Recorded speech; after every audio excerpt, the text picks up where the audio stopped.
नमस्कार दोस्तों, यूपी के सीएम योगी आदित्यनाथ भोजपुरी के king power star Pawan Singh के होली स्पेशल मोस्ट अवेटेड गाना अशोक के डललका पर ले सकते हैं बहुत बड़ा फैसला।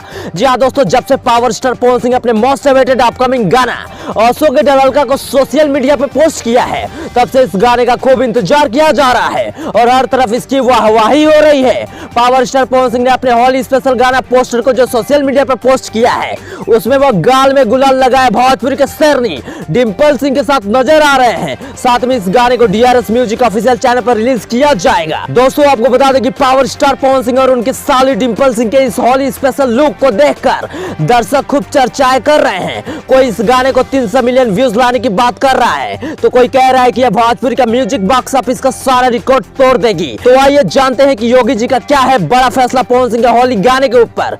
तो दोस्तों आपको बता दें कि पावर स्टार पवन सिंह और योगी जी का रिश्ता आज से नहीं बल्कि बरसों से है और ऐसे में योगी जी का सीधा ऐलान है कि पावर स्टार पवन सिंह और डिंपल सिंह का यह होली स्पेशल गाना यूपी में पूरा टैक्स फ्री रहेगा। इस गाने के रिलीज के लिए और साथ ही इसके टोटल कलेक्शन का यूपी सरकार को कोई टैक्स नहीं देना पड़ेगा। खैर आप कमेंट करके बताइए कि योगी जी का यह फैसला कितना कारगर साबित होगा।